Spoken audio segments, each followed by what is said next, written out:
虽然叶晨胸有成竹，尹逍阳心中多少有几分忐忑。他忍不住问叶晨：“先生，那宋千世您打算如何处置？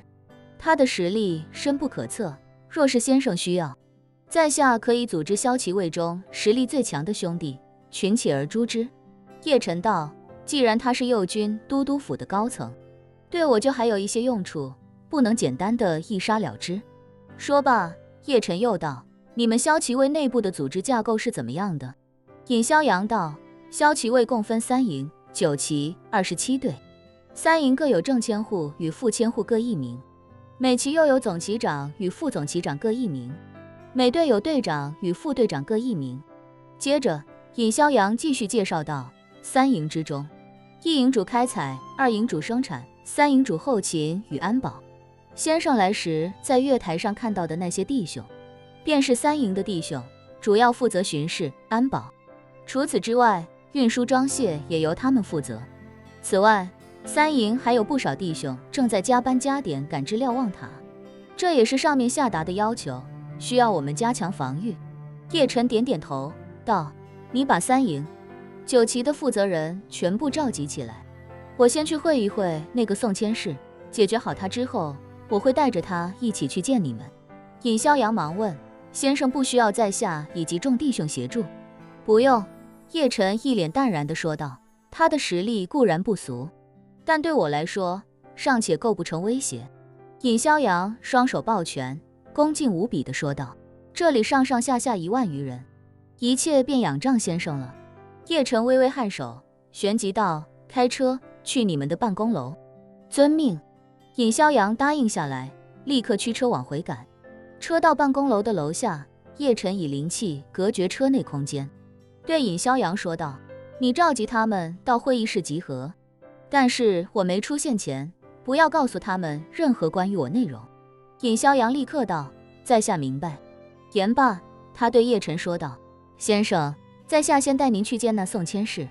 叶晨摆摆手：“不必，我知道他在哪里。”说罢，叶晨收回灵气，推门便下了车。此时的办公楼里已经没有多少骁骑卫，由于生产时24小时不停，除了少数轮岗休息的人正在宿舍区之外，剩下的大部分都在工作的第一线，只有少数负责人在自己的办公室内坐镇待命。宋千世此时便在5楼的办公室内，他的办公室分内外2间，每一间都有近100平米大小，装修也很是奢华。外间主要为是办公、会客的区域，内间则是起居休息以及修炼打坐的场所，同时也配有完备的洗手间和浴室。宋千世来杜克矿业的这几日，工作起居便都在这里。这间办公室原本是专门为特使准备的，每次特使过来都会在这里暂住几日，是整个杜克矿业最好的房间，所以尹逍阳自然也把宋千世安排在了这里。宋千世本名宋如玉，今年刚满24岁，是宋家几百年来出的第一个修士，也是宋家几百年来最大的希望。宋家的命运几百年来一直与吴家绑定，福祸相依。最早他们是有女儿嫁入了吴家，为吴家人繁衍了子嗣，后来破亲会越来越壮大，吴家的秘密越来越多，吴飞燕便要求吴家人把联姻的家族发展成为旁系家族，使其能永久与吴家捆绑。吴飞燕捆绑这些旁系家族的手段也很直接，就是下毒。旁系家族也只要老老实实依附吴家，就能得到源源不断的解药，同时还能得到金钱、权势和地位。但如果他们敢忤逆吴家，下场就只有满门灭族这一条路。而吴飞燕之所以要捆绑这些旁系家族，究其原因，就是因为随着他的寿命越来越长，吴家的秘密越来越多，往后的吴家也就越来越不适合从外面随便与其他家族联姻。而吴家是吴飞燕的娘家人，吴飞燕又不能让吴家的香火受到影响，所以他便授意吴家人，将诸多类似宋家这样的旁系家族发展成了吴家的繁衍机器。按照吴飞燕的要求，吴家的女孩子一辈子不得嫁人，要终生为吴家服务，而吴家的男孩子也只能从旁系家族里迎娶合适的女孩。宋家几百年来最大的任务就是要一直不断向吴家输送适龄的女孩子与吴家子嗣婚配。由于两个家族同步繁衍了几百年，基因树早就已经开枝散叶，所以宋家与外面女子所生的子嗣，与吴家后人之间的血缘关系也早已经远到可以忽略不计，大大超出了近亲结婚的范畴。如此便也能确保吴家基因的正常延续。为了确保向吴家提供基因优良的女孩子，宋家的男性需在外界寻找优秀的华人女性结合后生下后代。而为了保护家族秘密，宋家的男性往往也都是顶级的渣男，他们会用假身份在外界与合适的女人谈情说爱，谈婚论嫁，待对方为其产下子女后的某天，就带着孩子一起人间蒸发。如果是男孩，就带回来培养成宋家的新生代；如果是女孩，则完全按照吴家的喜好来进行培养。如果她成年后能被吴家选中，嫁给吴家地位崇高的男性，便能为他们的家族带来更多的财富和机遇。若是不能被吴家地位崇高的男性选中，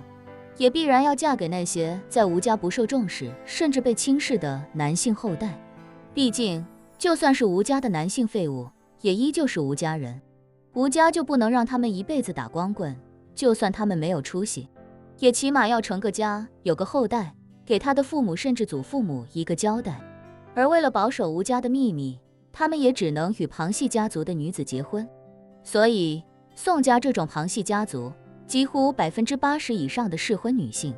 都会被吴家人层层选走。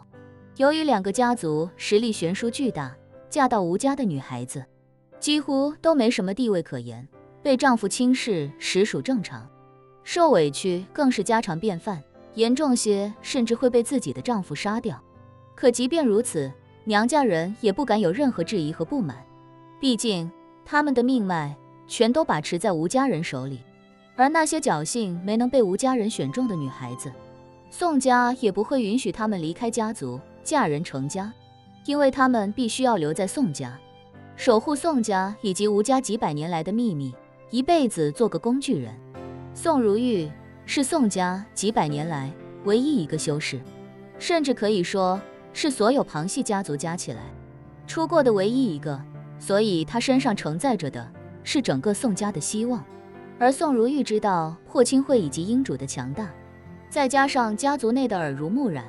他根本不敢对破清会产生任何忤逆之心，只知道自己如果想改变家族命运，那就只有一条路，不断提升自己的实力，不断让自己在破清会中担任更重要的角色。一旦自己的实力能够入得了英主的法眼，宋家便一定能够得到更多的优待，说不定有朝一日还有机会摆脱生育机器的命运。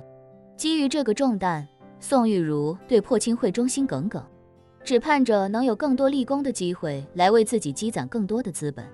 这次都督府能让他独自来负责一整个驻地的换血工作，也算是对他更加信任的体现。他心中暗忖，只要我这次任务没有任何纰漏，顺利按时完成，以后都督府一定会给我更多更重要的任务。到那时，方才是我宋如玉建功立业的好机会。就在宋如玉内心深处憧憬将来的时候，忽听门外有人敲了敲门，将他那充满希望的思绪打乱。他回过神来，声音冷酷又带着厌恶地质问道：“什么事？”门外，叶晨开口道：“宋千世，指挥使让属下来传话。”传话？宋如玉不屑地说道：“他区区一个指挥使，有事不亲自来见我，竟还差人来传话，真是好大的官架子啊！”叶晨忙道：“回宋千世，是货物出了一些问题，可能无法按时完工，尹指挥不敢耽搁，召集了所有千户旗长，正在研究对策，实在不敢抽身耽误进度，所以才让属下来向您禀报。”你说什么？一听叶晨说货物出了问题，甚至要影响进度，宋玉茹立刻怒从心生。她心念一动，灵气便感知到尹逍阳确实就在这栋办公楼，而且多名骁骑卫中的头目正在向他聚集，于是便立刻用灵气将门瞬间打开，看着门外的叶晨，冷声道：“给我说清楚，到底出了什么问题？如果再出任何影响进度的事情，我先斩了第一负责人的脑袋。”宋如玉虽然年轻，但从小便是人命如草芥。这倒不是她生来冷酷无情，而是她很清楚，吴家其实一直就把宋家的人命视如草芥。从小到大，她不小心听到的关于宋家嫁入吴家的女子被杀的事情，就有不下5次。这些人都是她的长辈，之所以被吴家人杀掉，理由也都十分牵强，有的因为生不出男孩，有的因为意外流产，有的只是单纯被丈夫厌恶，甚至有的只是因为贪嘴多吃了些东西，导致身材走了样。而与宋家人被吴家人视如草芥相反的是，宋家人对自己在外面找的女人也同样不屑一顾，甚至比吴家对宋家女子还要不如。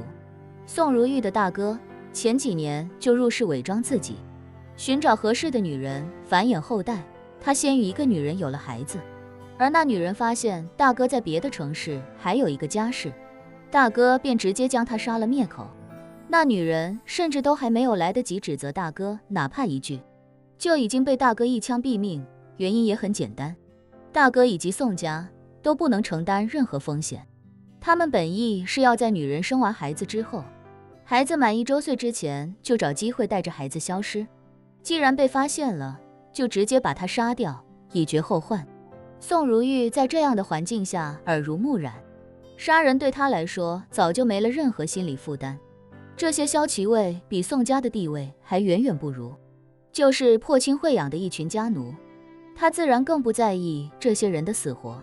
一旦有人惹到自己，或者影响到自己，那就只管杀了便是。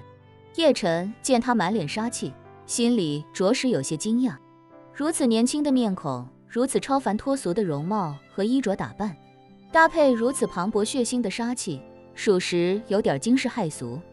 宋如玉见叶晨3秒之内竟然没有回答自己方才的问题，语气立刻又严肃了几分，双目盯着叶晨，厉声道：“再不快说，我便砍下你的脑袋，亲自去问那姓尹的。”叶晨听得哑然，看着宋如玉满是肃杀的表情，